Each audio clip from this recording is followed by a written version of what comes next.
Si vous utilisez Facebook Ads, écoutez ça. Aujourd'hui, je vais vous parler d'un e-commerce qui a réussi en un peu plus d'un an à transformer, ou plutôt à dupliquer, multiplier son budget, de façon à ce qu'en 2023, il était aux alentours de 1600 euros par jour dépensés pour atteindre en 2024 plus de 5500 euros par jour. Et accessoirement, a vu son chiffre d'affaires attribué à Meta passer de 1 million à plus de 5 millions en 2024. Dans cette vidéo, je vais vous expliquer évidemment l'analyse qui a été faite, la stratégie, puis son exécution, mais surtout aussi tous les conseils que n'importe quel annonceur Facebook Ads devrait connaître pour devenir meilleur. Avant de commencer, je me présente, je m'appelle Antoine Dalmas, je travaille chez J7 Media, qui est une agence dédiée en Facebook Ads, et le seul objectif, c'est pour nous de scaler les comptes de nos clients. Je reviens sur l'étude de cas en question. Notre histoire, elle débute en 2023. Un e-commerce vient nous voir avec la ferme intention de scaler son budget sur Facebook Ads. Alors, quand je parle de scaler, c'est juste augmenter son budget sans voir sa rentabilité s'effondrer. Il faut savoir que l'annonceur est dans le fashion, les vêtements pour hommes,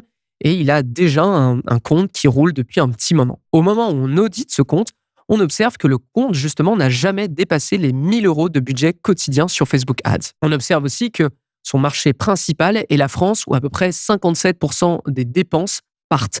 Le reste va en Allemagne, où on trouve aussi quelques autres pays qui sont timidement représentés, comme l'Europe centrale. Pour ces autres pays, la plupart ont des campagnes du style vue, notoriété, etc. Donc rien de très intéressant pour nous. Et c'est d'ailleurs un point qu'on note très très vite dans notre analyse. Plus de 80% du budget part en conversion achat. Pour un e-commerce qui dépense rarement au-dessus de 20 000 euros par mois de budget sur Facebook Ads, c'est finalement trop peu. Ça ne se justifie pas. Et ça va être le tout premier élément que je vous conseille, le changement d'objectif. Premier élément, arrêtez absolument toutes les campagnes de style engagement, de trafic et tout autre objectif qui ne répond pas à la problématique suivante, vendre. Comme je vous l'ai dit, jusqu'en août 2023, 80% des dépenses se font en objectif de conversion achat.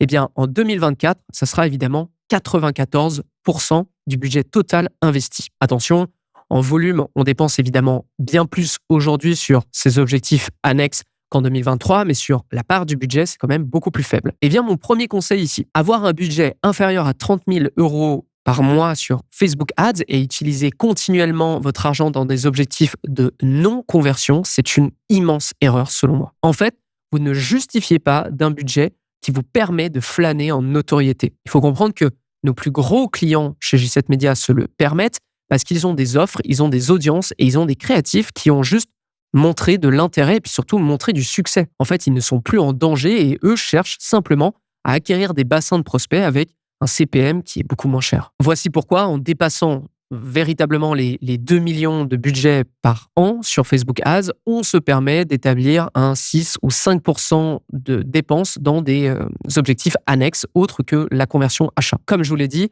en dessous de 30 000 euros par mois de budget sur Facebook Ads, vous devez vous concentrer uniquement sur de la conversion achat pour trouver des éléments gagnants qui vous permettront ensuite de passer des caps de budget. On passe au conseil suivant. Je lis mes notes et je vois diversification des campagnes. Ce e-commerce, il avait et il a toujours tous les critères pour diversifier son paramétrage de campagne. Et qu'est-ce que je veux dire par paramétrage?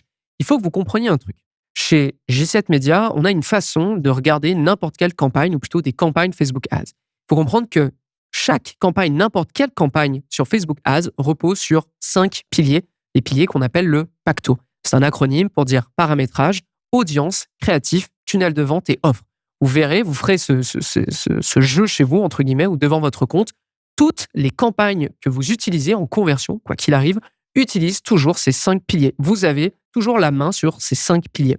Et vous savez ce qui est dingue avec ça, ou ce qui est plutôt agréable surtout, c'est qu'une campagne qui va mal, eh bien, vous pouvez en théorie isoler justement quel est le pilier en l'occurrence sur lequel il faut travailler et optimiser seulement ce pilier et pas juste toute la campagne, ce qui prendrait évidemment beaucoup plus de temps. Donc pour revenir à notre point initial, le paramétrage fait partie du pacto, mais ça fait aussi partie des optimisations les plus rapides à mettre en place. Pour cet annonceur, comment ça se traduit? Eh bien, c'est simple, grâce à la diversification des paramètres de campagne. Je vous montre un petit exemple.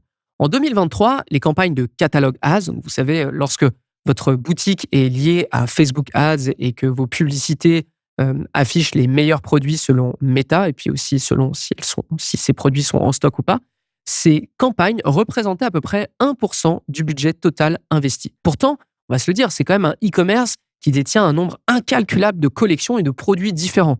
Donc ça devrait être naturel pour lui, ça devrait être un automatisme même de lancer et puis d'augmenter ce genre de campagne parce que ça fonctionne très très bien. On le sait en interne. Pour comprendre aussi que lorsque vous lancez ce genre de campagne, Meta va évidemment optimiser donc le budget, la diffusion, etc. Mais il va même jusqu'à optimiser du coup les produits affichés. Ok. Donc c'est une manière en plus de lui donner beaucoup plus de marge de manœuvre pour qu'il soit encore meilleur. Il va pas simplement optimiser les impressions, il va même jusqu'à optimiser l'offre. Et vous le savez que l'offre, c'est un élément ultra important dans une campagne Facebook Ads. D'ailleurs, petite parenthèse, je vous prépare une très très grosse vidéo sur ce genre de campagne en février, donc abonnez-vous pour ne pas la louper. Donc je reviens sur mon point. En 2024, ce paramétrage, il va passer de 1 à 17% du budget total investi avec de bons retours aussi. Mon conseil ici est le suivant. Dès lors que vous avez du volume de vente avec votre e-commerce sur Facebook Ads, que vous avez une base qui est solide, là, c'est le moment de commencer à diversifier vos campagnes via le paramétrage. Je pense à, évidemment, plusieurs éléments. On a les catalogues ads que je vous ai présentés ici. D'ailleurs, je vous le répète, mais il va y avoir une très grosse vidéo sur ce genre de campagne. Ensuite, et évidemment, on n'en parle pas, mais ça a été utilisé, des Shopping Advantage Plus pour accélérer le résultat de vos meilleures pubs. Là, je fais une petite parenthèse, mais globalement, chez J7 Media, on teste très peu dans des Shopping Advantage Plus. On les lance avec les meilleures publicités qu'on a déjà testées derrière. Mais l'idée, c'est vraiment d'utiliser comme un accélérateur. Je vous prépare aussi une grosse vidéo sur les Shopping Advantage Plus, donc abonnez-vous, je vous le répète. Et ensuite, évidemment, en termes de paramétrage, eh bien, ça me permet de faire la liaison avec le troisième conseil, le testing. Avant de continuer sur cette étude de cas, je vous le répète quand même, on a sorti une vidéo extrêmement détaillée sur le sujet il y a quelques semaines et je vous invite fortement à aller la regarder si vous nous découvrez ou si vous êtes passé à côté. Donc le testing, vous vous en doutez bien, je pense, est une part élémentaire de votre réussite sur Facebook Ads. Vous n'irez nulle part au niveau des dépenses et au niveau de la croissance sur votre compte sans tester absolument tout ce qui vous tombe sur la main. Je pense notamment à des concepts créatifs, à des offres, à des produits, à de la rédaction, à des formats publicitaires, etc., etc. Chez cet annonceur, on estime que sur l'intégralité de l'année, le budget testing est autour de 10 à 20%. C'est-à-dire que 10 à 20% de notre budget, donc que ce soit par mois et sur l'année globalement, va être attribué à seulement tester un des éléments que je vous ai cités auparavant, donc des concepts publicitaires, des offres, etc., etc. Et j'ai évidemment un exemple. On trouve sur le compte des campagnes dont le seul objectif est notamment de tester des pages de redirection. Vous vous souvenez, quand je vous ai parlé du pacto, paramétrage, audience, créatif, tunnel de vente et offre, là, on est littéralement dans le tunnel de vente. Dans la campagne en question, qu'est-ce qu'on a testé? Eh bien, on a testé une page de catégorie, une page de fiche produit, une page avec une vidéo du produit pour démontrer comment ça marche, une page avec une image fixe pour remplacer la vidéo, une page avec une offre cross-sell. L'idée étant d'augmenter le panier d'achat moyen du visiteur en ajoutant à ce produit un autre produit que généralement les gens utilisent en plus. D'ailleurs, si le testing vous intéresse ou que vous avez envie de devenir meilleur sur Facebook Ads, je dois absolument vous parler de la J7 Academy. La J7 Academy, c'est notre écosystème pour former n'importe quel média buyer sur Facebook Ads, que vous soyez un débutant, un expert, que vous travaillez dans une agence ou en tant qu'annonceur, que vous soyez un e-commerce, un lead gen, un infopreneur, bref, absolument tout le monde. L'Académie, c'est un espace Slack dédié où vous pouvez échanger avec toute l'équipe de J7 Media, tous ces experts. C'est aussi une plateforme de cours avec nos meilleurs succès qu'on a documentés, que ce soit des campagnes, des stratégies, du copywriting, etc. C'est aussi un nouveau cours par mois, histoire de rester à jour, toujours. Et puis aussi 2 workshops, donc 2 rencontres de groupe par mois pour que vous soyez, encore une fois, à jour. Sur la page j7academy.com, vous verrez pas mal de vidéos de témoignages de nos membres actuels qui parlent généralement bien de cette formation et qui vous expliquent pas mal aussi quels sont les avantages à nous rejoindre. Si ça vous intéresse, le lien est dans les notes de l'émission. Et tous ces tests, évidemment, nous permettent d'alimenter derrière nos campagnes qui ont le plus de budget, parce que je vous le répète, les campagnes à très très gros budget journalier, ce ne sont pas des campagnes dans lesquelles on teste. En fait, on applique tout ce qu'on a testé auparavant dans des campagnes qui sont isolées, des campagnes de test. Mais je vous cache depuis le début, je pense, l'élément central, l'élément qui a fait qu'on est passé de 1 600 € de budget à plus de 5 500 par jour.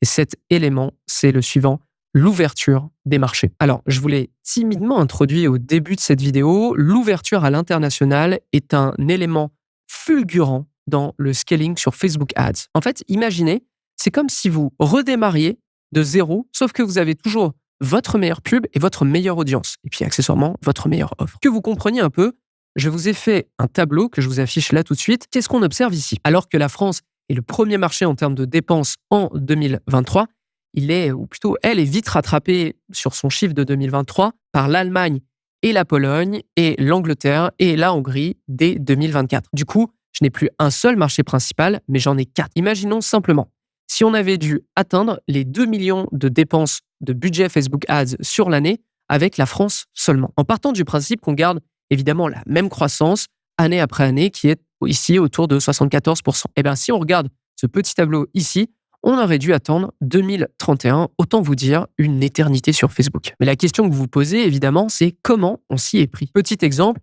imaginons que j'ai un t-shirt rouge qui marche très très bien en France sur Facebook Ads. J'ai bien quadrillé le marché, j'ai trouvé ma meilleure publicité, j'ai trouvé ma meilleure audience et je sais comment le proposer. Et bien, dans un premier temps, je vais utiliser exactement ces mêmes éléments. C'est-à-dire que je vais partir des meilleures publicités, je vais partir de ma meilleure audience et je vais simplement ouvrir une nouvelle campagne qui va aller cibler le nouveau pays dans lequel j'ai envie de travailler. Petite parenthèse ici, ajouter le nouveau pays dans une campagne existante ou ajouter le nouveau pays dans une campagne avec votre marché initial, ça ne fonctionnera pas.